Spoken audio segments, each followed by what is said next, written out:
ఈరోజు మనతో పాటు సోషల్ యాక్టివిస్ట్ మనోజ గారు ఉన్నారు. నమస్కారం మేడం. మేడం, ఈ టీవీలో సీరియల్స్, సినిమాలు ఇవన్నీ కూడా ప్రజలకి ఆనందంగా ఉండటానికి సీరియల్స్ వచ్చాయండి. అంతకుముందు సినిమాలు బ్లాక్ అండ్ వైట్, కలరు, థియేటర్కి వెళ్ళటం అలా ఉండేది. తర్వాత టీవీలు వచ్చినాయి.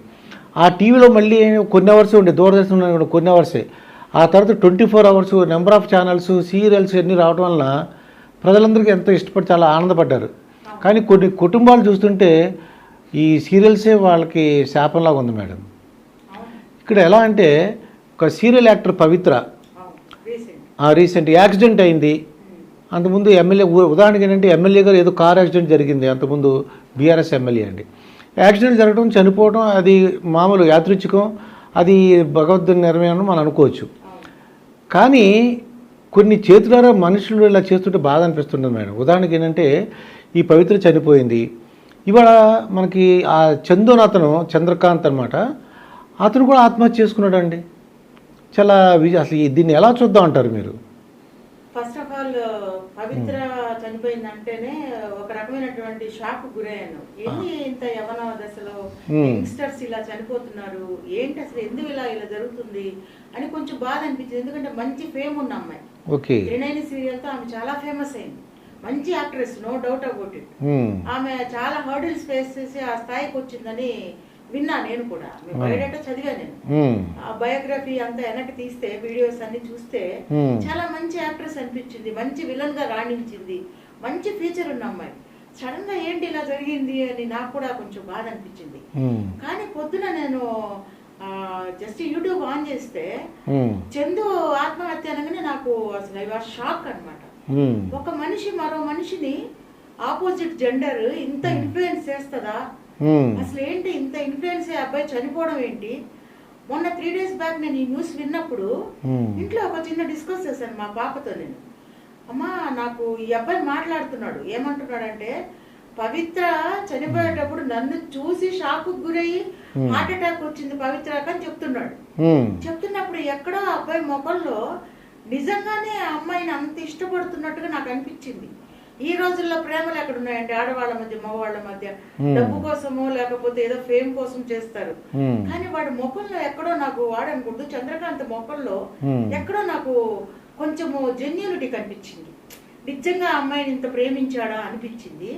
నేను మా అమ్మాయితో అన్నాను, ఏదో తేడా జరగబోతుంది, ఏదో జరుగుతుందేమో అనిపిస్తుంది ఈ అబ్బాయి మాటలకి. అక్కడ నేను కూడా ఒక మామూలు వాడి వైపు మనిషిలాగా ఆలోచించాను. కానీ అసలు కథ చూస్తే చాలా ఉంది. ఈ అబ్బాయి వేరే అమ్మాయిని పెళ్లి చేసుకోవడం, అవును, అది ఈ అబ్బాయి ఆల్రెడీ యాక్చువల్ గా తర్వాత నేను ఇదంతా లోతుగా వెళ్తే వాళ్ళ బిజినెస్ కూడా, శిల్పాన్ని అంతకు ముందు దాదాపు 11 సంవత్సరాలు 10 సంవత్సరాలు అమ్మాయితో లవ్ చేసి ఆ ఇంట్లో వాళ్ళు ఒప్పించి పెళ్లి చేసుకున్నాడంట. చాలా అంటే ప్రేమించి పెళ్లి చేసుకోవడం అంటే చాలా గ్రేట్. అది నిజం కదా. అన్ని సంవత్సరాలు అమ్మాయిని ప్రేమించి రిలేషన్షిప్ లో ఉన్నారని కూడా ఏదో వార్తలు కూడా విన్నాను నేను. అవును, అది ఎంత నిజమో నాకు తెలియదు. అవును, 11 సంవత్సరాలు ప్రేమించుకున్నాక పెద్దలను ఒప్పించి పెళ్లి చేసుకున్నాడంట. చాలా ప్రాణం అంట, నాన్న నాన్న అని మాట్లాడేవాడంట. ఆ అమ్మాయితో ఫోన్ చేసి, నాన్న వచ్చేస్తున్నాను రా, ఇంకొక 1/2 hour లో అయిపోద్దిరా, ఇంకో 45 minutes లో అయిపోతుందిరా శిల్ప అని ఫోన్ చేసి నాన్న అనిపించే అబ్బాయి అంత సడన్ గా ఇలా ఎలా డైవర్ట్ అయ్యాడు అనేది అది అర్థం కావట్లేదండి. మరి ఈవిడ ఇప్పుడు చనిపోయింది, దట్ ఈస్ నథింగ్ బట్ పవిత్ర చనిపోయింది. అవునండి, accident. We have to agree that accident means accident. అది భగవద్ నిర్ణయమా లేకపోతే యాక్సిడెంట్ ద్వారా దేవుడు తీసుకున్నాడా అనేది అది వదిలేద్దాం. దాన్ని పట్టుకొని 3-4 రోజులు కాకముందే ఈ అబ్బాయి ఇలా చనిపోతాడా అనేది, అంత ప్రభావితం చేస్తారా ఒకళ్ళు అనేది నాకు చాలా ఆశ్చర్యంగా ఉంది. ఇంకోటి ఏంటంటే, ఆవిడ పవిత్ర ఆవిడ కూడా ఇద్దరు పిల్లలు ఉన్నారటండి. ఆమె పిల్లల్ని చూసి నేను షాక్ అయ్యాను. కూతురు చూస్తే చెల్లిలాగుంది, కొడుకు చూస్తే తమ్ముళ్ళలాగున్నాడు. ఆ అబ్బాయికి అంటే 16 ఏళ్ళ వయసులోనే పెళ్లి అయిందంటలేండి. 16 ఏళ్ళకి అయిందంట. మా బాబుకి 24 ఏళ్ళు, సాఫ్ట్వేర్ ఇంజనీర్. ఆ అమ్మాయి చూస్తేనేమో చాలా వాళ్ళ మదర్ లాగే మంచి హైట్, పర్సనాలిటీ, అక్కదమ్ముళ్ళలాగా ఉన్నారు. వీళ్ళ నలుగురిని కూడా నేను పక్క పక్కన పెట్టుకొని చూస్తే, ఈడు తమ్ముడు ఏజ్ ఉన్నాడు ఈ అబ్బాయి చంద్రకాంత్, ఆ కొడుకు ఈ అబ్బాయి కూడా ఒక 10 ఏళ్ళ డిఫరెన్స్ ఏమో, పెద్ద తేడా కనిపించట్లేదు. ఇది ఇంత ఆమె చనిపోయింది అనుకోండి, ఈ అబ్బాయి చేసిన పని ఏంటి అసలు? ఏంటండి ఏం జరుగుతోంది? ఇంతకు ముందు వైఫ్ అండ్ హస్బెండ్ రిలేషన్స్ అంటే ఎంత బాండింగ్, ఎన్ని సంవత్సరాలు కలిసి ఉండేవాళ్ళు, అవునండి. ఇంతగా ప్రభావితం అయిపోతున్నారా? ఎక్కడ లోటు జరుగుతుంది, ఎక్కడ లోపం జరుగుతుంది? ఏంటో ఒక ఫీల్డ్లోకి వెళ్ళడం తప్ప, ఆ ఫీల్డ్లో మరి మిగిలిన వాళ్ళు ఎంత భయపడతారు ఇప్పుడు ఆ ఫీల్డ్లోకి వెళ్ళడానికి. అవునండి. అందులో ఉన్న ఆర్టిస్టుల పరిస్థితి ఎంత ఆలోచిస్తారు వాళ్ళు ఈరోజు. నాకైతే చాలా బాధగా ఉందండి ఈ వార్త విని. ఈ అబ్బాయి బతుకుంటే చాలా హ్యాపీ అయ్యేదాన్ని నేనైతే. మాకు చక్కగా పోయి ఫ్యామిలీతో మంచిగా ఇద్దరు బిడ్డల్ని. ఇప్పుడు ఆ అమ్మాయితో సహజీవనం స్టార్ట్ చేశాడండి. ఏం చేశాడంటే ఏదో ఒక అమ్మాయికి ఒంట్లో బాగుండకపోతే కొద్దిగా హెల్ప్ చేశాడంట. ఈ పవిత్రమో ఈ ప్రేమలో పడిపోయిందటండి. అసలు ఏంటండి ప్రేమలో పట్టడం ఏంటండి ఆ ఏజ్ లో? సరే ఆమెకి హస్బెండ్ లేడు, ప్రేమించడం తప్పు కాదు, ఆమె వ్యక్తిగత విషయం అంటే అది. కానీ ఈయనకి పెళ్ళైంది కదా, పెళ్ళయింది, ఇద్దరు బిడ్డలు ఉన్నారు. కొంచెం ఆలోచించి ఉండాల్సింది ఆమె కూడా. ఒక తప్పు, ఒక మిస్టేక్ జరిగింది. ఆ మిస్టేక్ జరిగినప్పుడు ఈ అబ్బాయి అయినా కొన్ని రోజులకైనా తెలుసుకొని నేను ఇది చేస్తుంది తప్పు, నాకిద్దరు పిల్లలు రియలైజేషన్ ఈ పిల్లోడికి లేదు. ఎందుకంటే వాళ్ళ అమ్మ ఏడుస్తూ చెప్తుంది, నా కొడుకు నాకు దూరం అయిపోయాడు, నా కొడుకు నన్ను ముట్టుకోనియట్లేదు, నా కొడుకు నన్ను మాట్లాడనియట్లేదు, కేవలం ఆ అమ్మాయి వల్లేనటువంటి ఒక పెద్ద బ్లేమ్ కాదు, ఇట్ మే బి అది ప్రేమ అండి. ఒక ఫ్యాక్ట్, ఒక కొడుకు మీద ఉన్న ప్రేమతో ఆవిడ అలా అంటుంది. ఈ భార్య అయితే శిల్ప అన్న ఆవిడైతే ఎంతో బాధపడుతుందండి. ఓర్చుకుందండి ఆవిడ. 4 సంవత్సరాలు ఎవరు ఓర్చుకుంటారు? మాట లేదు, మంతి లేదు, ఇల్లు లేదు, పిల్లలు లేదు, తల్లి లేదు, చెల్లి లేదు, ఎవరు లేరు కదా. అంత ప్రపంచం అంతా టీవీ ఇటువైపు వచ్చేసాడు పూర్తిగా. సీరియల్ అనేది it is a profession, we have to respect the profession. But according to that మళ్ళీ రిలేషన్షిప్స్, ఈ రిలేషన్షిప్ వల్ల ఎంత దూరం వెళ్ళిపోయింది ఇప్పుడు.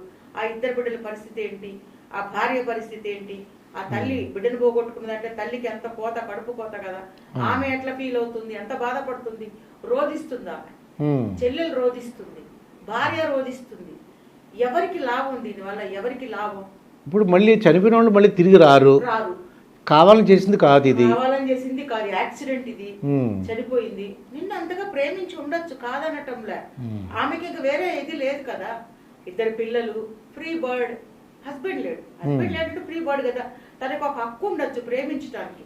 కానీ అంత మాత్రాన నువ్వు భార్య పిల్లల్ని పక్కన పెట్టేసి పూర్తిగా ఈ ప్రపంచంలోకి వచ్చేసి ఆమె చచ్చిపోయిందని తన జీవితాన్ని అంతం చేసుకోవడం అనేది చాలా దారుణమైన విషయము. ఈ విషయంలో చంద్రకాంత్ ఖచ్చితంగా తప్పు చేశాడండి. చనిపోయిన ఆయన అనకూడదు, కానీ తప్పు చేశాడు. 3 జీవితాలు, 4, 5 జీవితాలు, వాళ్ళ అమ్మ, వాళ్ళ చెల్లి, వాళ్ళ ఇద్దరు బిడ్డలు, భార్య, 5గురిని అన్యాయం చేసిపోయినాడు.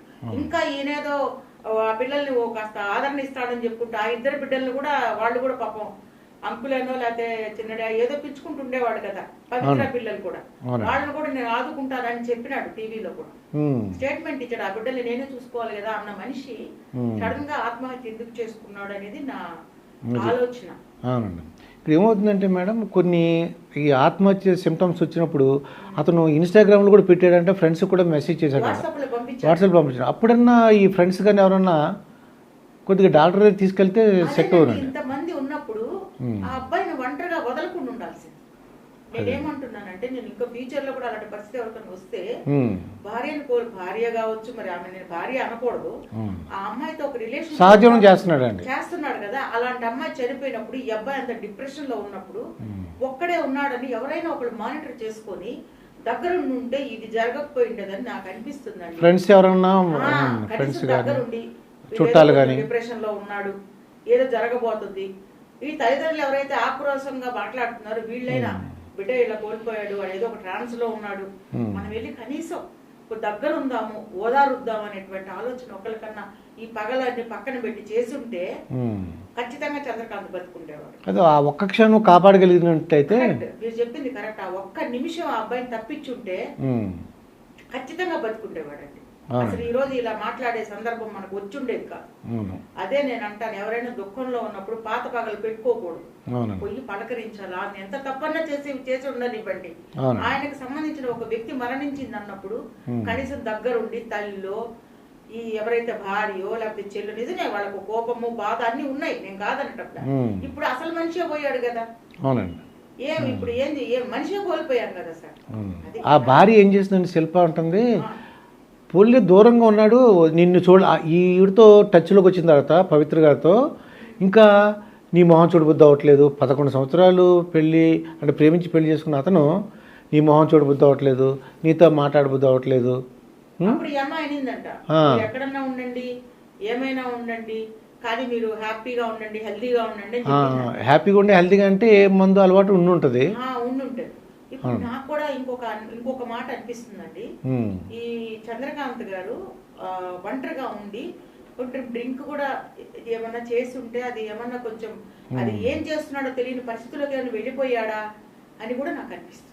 అందుకే నేను అన్నాను, ఒక్కళ్ళన్నా ఉండుండాల్సింది అబ్బాయి దగ్గర. ఇంత మంచి ఆర్టిస్టులు ఫ్రెండ్స్ ఉండుంటారు, ఎంతో మంది పిలిస్తే ఫోన్ కొడితే కూడా వచ్చే వాళ్ళు ఉంటారు. ఇంత కష్టంలో ఉన్న అబ్బాయిని ఎవరైనా ఒక్కళ్ళు ఆదరించి ఉండాల్సింది. ఆదరించి ఉంటే ఈ రోజు మనకు అసలు ఈ సబ్జెక్ట్ మాట్లాడుకోవడానికి ఉండేది కాదు. ఇప్పుడు ఆవిడ ఎలా చనిపోయింది, ఇప్పుడు ఉన్న అనాథ అయిపోయింది పిల్లలు.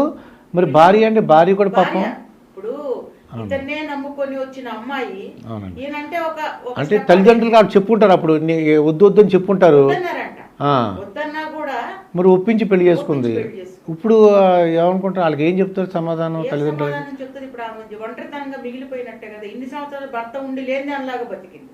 ఇప్పుడు భర్త లేక ఇంకా ఒంటరితనం, పిల్లల్ని ఎలా పెంచుకోవాలి ఆవిడ? ఇప్పుడు ఆవిడ భవిష్యత్తు ఏంటి? ఇప్పుడు ఈయన ఉన్నప్పుడు ఫైనాన్షియల్ గా కొంచెం వెల్ ఆఫ్ ఉండుండొచ్చు, మేబీ ఇంట్లో అన్ని చూస్తూ ఉండుండొచ్చు. ఇప్పుడు ఆమె పరిస్థితి ఏంటి? కాబట్టి చంద్రకాంత్ ఇలా చేయకుండా ఉండాల్సిందేమో అనిపిస్తుంది. అసలు ఈ సమాజం కూడా సహజీవనం అనేది పెరిగిపోయింది మేడం. సహజీవనం ఇవన్నీ అసలు మన వయసులో చూడేది ఒక నేను చూసాను అనమాట. ఆ పెళ్ళయ్యి వాళ్ళకి 60 సంవత్సరాలు దాటిందంట. 60 సంవత్సరం ఇది షష్టిపూర్తి, మామూలు షష్టిపూర్తి అంటే వయసు వచ్చింది, కానీ పెళ్ళి 60 సంవత్సరాలు కూడా ఉన్న వాళ్ళు ఉన్నారు. షష్టిపూర్తి కాదు సార్, ఇప్పుడు 30 ఏళ్ళకి కష్టపూర్తి అవుతుంది. అది సంసారం 30 ఏళ్ళు పెళ్ళైన తర్వాత ఒక 4 సంవత్సరాలు ఒక సంవత్సరం సంసారం చేయడానికే కష్టపూర్తి అయిపోయి అమ్మాయిలు అబ్బాయిలు విడిపోవడము, వేరే వాళ్ళతో సహజీవనాలు, ఇంకా రకరకాల వాటికి. పైగా ఇంకొకటి సార్, నేను అంటున్నాను కాదు కానీ మళ్ళీ దీని చట్టానికి పర్మిషన్లు కూడా భర్త హస్బెండ్ వైఫ్ ఎవరికి ఇష్టం వచ్చిన వాళ్ళతో వాళ్ళు ఉండొచ్చు అంట. హస్బెండ్ కి ఇష్టమైతే వైఫ్ కి ఇష్టమైతే హస్బెండ్ ఆయన వచ్చిన దారిలో ఆయన వెళ్ళొచ్చు అంట. ఇదేంటి సార్, ఎవరిష్టం వాళ్ళది అనమాట, ఎవరిష్టం వాళ్ళది. ఇలాంటి ఎలా పుడుతున్నాయి? ఇది ఎవరు అప్రూవ్ చేశారు? ఎలా దీన్ని యాక్సెప్ట్ చేస్తున్నారు? సమాజం ఎలా ఒప్పుకుంటుంది దీన్ని? దాన్ని బట్టి ఫ్రీడమ్, నా ఇష్టం వచ్చినట్టు నేను ఉంటాను, నీ ఇష్టం వచ్చినట్టు నువ్వు ఉండు, పెద్దవాళ్ళ కోసం మాత్రం మనం తాళి కట్టుకుని బతుకుదాం. What is this? ఎక్కడున్నాయి సార్ ఇంత పాతకాలంలో ఇవన్నీ ఉన్నాయా? అసలు ఇలాంటి ఆలోచనలు ఉన్నాయి? ఒక పెళ్ళి అవుతుందంటే ఆ కొత్త అనుభూతి, ఆ కొత్త ఫీలింగ్, ఆ సంతోషము, ఆ హ్యాపీనెస్, నూరేళ్ళు నిండుగా ఉండాలని, నిండుగా వీడితోనే నా లైఫ్ అని బతకడానికి వచ్చిన ఆడపిల్లలు ఉన్నారు. కానీ అసలు ఏం జరుగుతుంది? అసలు అబ్బాయిలు ఎందుకు ఇలా ఆ ఇన్ఫ్లుయెన్స్ వైఫ్ ఇన్ఫ్లుయెన్స్ ఎందుకు ఉండటం లేదు వీళ్ళ మీద అనేది అర్థం కావట్లేదు. రీసెంట్గా ఒక డాక్టర్ని కానీ కలుసుకున్నానండి. ఆయనకి ఒక 65 years అంత ఉన్నాయి. ఆయన చెప్తున్నమాట ఏదో సందర్భంలో, ఇన్నాళ్ళు నా వైఫ్ మాట వినలేదు, ఇక నుంచి ఆవిడ ఏం చెప్తే అదే మాట వింటాను అంటున్నాడండి ఆయన. ఆయనకి ఆ టైంలో జ్ఞానోదయం అయిందండి. ఇప్పుడు అంటే జ్ఞానం అంటే ఆవిడ ఏం తప్పు అయినా ఉప్పు అయినా ఇంకా నో ఆర్గ్యుమెంట్స్, ఆవిడ ఏం చెప్తే చేసేస్తాను అంటున్నారండి ఆయన. అవును, అంటే ఆ భార్య మీద ఉన్న ప్రేమతో నాకు అర్థమైంది అనమాట. ఆయనకి ఇన్నాళ్ళకి ఒక వైఫ్ యొక్క ఇంపార్టెన్స్ గుర్తించాడు. ఇప్పుడేంది వైఫ్ లాగా ఇంకెవరైనా ఏదైనా హెల్ప్ చేస్తే ఆమె వైఫ్ ఎలా అవుతుంది సార్? అది దానికి ఒక రిలేషన్షిప్ అని పేరు పెట్టుకొని కలిసి ఉండేసి సహజీవనాలు, ఇంట్లో సహజీవనం లేదు, బయట సహజీవనాలు ఇలా పెట్టుకొని జీవితాలు నాశనం చేసుకొని ఫ్యామిలీస్ రోడ్డు ఎక్కించినటువంటి సందర్భం ఇది నిజం చెప్పాలంటే. ఇంకోటి ఏంటంటే ఈ అమ్మాయిని సెల్ఫ్ను ఓదార్చారంటే నువ్వేం కంగారు పడద్దు, ఈ అమ్మాయికి అప్పుడే ఆల్రెడీ ఏదో చెప్తున్నారంటే ఇదివరకే ఎంతమంది అయ్యారు, మీ ఆయన గారు అంటే ఈ చంద్రకాంత్ ఆరోడు అంతా చెప్తున్నారండి. అవన్నీ అంటున్నారు కానీ సార్ అది ఎంతవరకు కరెక్టో మనకు తెలియదు. కానీ వన్స్ అంటే ఆ అమ్మాయి చెప్తుందండి, ఆ అమ్మాయి ధైర్యం చెప్పడానికా లేకపోతే దేనికో కానీ శిల్పకి చెప్పారంటండి వాళ్ళ ఫ్రెండ్స్ కానీ ఆ రిలేటివ్స్. అదే ఎక్కడికైనా ఇప్పటికైనా నీ దగ్గరకు వస్తాడు, ధైర్యం ఉండు, ఎక్కడికి పోడు, ఆమెకి ఇది మొదటిసారి కాదు అని. ఇది అప్పుడు మీ ఆయన ఆరోవాడు ఏదో నెంబర్ కూడా చెప్పారటండి, వాళ్ళందరి పేరు లిస్ట్ ఇచ్చారంట. అది అంటే అది లైమ్ లైట్ లోకి రాలేదు, అది ఎంతవరకు నిజమో ఎంతవరకు అబద్ధం అనేది తెలియదు. కాకపోతే ఫ్యామిలీ పరంగా ఆమె డిప్రెషన్ లో ఉండడం వల్ల వీళ్ళందరూ ఓదార్చడానికి ఆమె గతంలో చేసిన ఏదన్నా కొన్ని మనసులో పెట్టుకుని వాళ్ళు చెప్పుకుండొచ్చేమో అనుకుంటున్నాను. తప్పంటే తప్పేనండి. ఇంకా ఒక అది. జీవితంలోకి ఫ్రెండ్షిప్ అంటే ఎంతవరకు ఉండాలో అంతవరకు ఫ్రెండ్షిప్ చేసుకో, మాట్లాడుకో, కాదనం, అంతవరకే ఉండాలి. సహజీవనాలు చేసేసి వాళ్ళ కుటుంబాలను వదిలేసి వాళ్ళని సర్వనాశనం చేసేసి, ఇప్పుడు హస్బెండ్ పెళ్లి చేసుకున్న తర్వాత కొంతమంది ఇప్పుడు సెలబ్రిటీస్ సెకండ్ వైఫ్ గా ఉన్నోళ్ళు లేరా సార్? ఫస్ట్ కుటుంబాన్ని వాళ్ళు పెట్టుకోలేదా? సరిగా పెట్టుకోలేదా? వాళ్ళు పెళ్లిళ్ళు చేసుకున్నారు, సెకండ్ మ్యారేజ్ చేసుకున్నారు, అంత మాత్రం ఫస్ట్ వైఫ్ ని భార్యలో అంటే ఈ అబ్బాయి చేసుకోవాలని అనట్లా నేను. ఒకవేళ అలాంటి ఉద్దేశమే ఉండి చేసుకోవాలి అనుకోని ఉంటే ఆ ఫ్యామిలీని ఎందుకు వదిలేసి ఇంత లోతుగా ఈ అమ్మాయితో అఫైర్ లోకి వెళ్ళిపోవడం అనేది కరెక్ట్ కాదు. ఇప్పటికైనా ఆ శిల్ప గారు తన మనోధైర్యంతో పిల్లలను చూసుకోవాలి. అంటే ఆ ప్రేమించిన అతను ఇంకో అమ్మాయితోనూ అదొక బాధ, మళ్ళీ చనిపోయాడని ఇదొక బాధ. అప్పుడు యాక్సిడెంట్ జరిగినప్పుడు కూడా అండి ఫోన్ చేసి చెప్పాడంట ఈ అమ్మాయి చనిపోయిందని. ఈ చంద్రకాంత్ భార్యకి ఫోన్ చేశాడంట, పవిత్ర చనిపోయింది యాక్సిడెంట్లో అని. అంటే ఆయన ఉద్దేశం అలా చెప్పడంలో ఏంటో మరి, నీకు ఇంకెవరు అడ్డం లేదులే, నా గర్ల్ ఫ్రెండ్ చనిపోయిందని చెప్పడమా, లేకపోతే ఎందుకు చెప్పడం మొత్తానికి చెప్పాడు, మొత్తానికి మెసేజ్ కన్వే చేశాడు. ఇంకా శిల్ప ఈ టైంలో ధైర్యం తెచ్చుకోవాలి, పిల్లల కోసం బ్రతకాలి. మనకి పోయినోళ్ళతో మనం పోలేము, చెప్పడం చాలా సులభమైన పదం, కానీ పోయినోళ్ళతో ఖచ్చితంగా మనం వెళ్ళలేము. వాళ్ళతో ఉన్న పిల్లల్ని మనం ఆవిడ జాగ్రత్తగా కాపాడుకుని మనోధైర్యం తెచ్చుకొని ఆత్మవిశ్వాసంతో ముందుకెళ్లాలని మనం కోరుకోవాలి. అంతకంటే మనం ఏం చేయలేము సార్. అదే.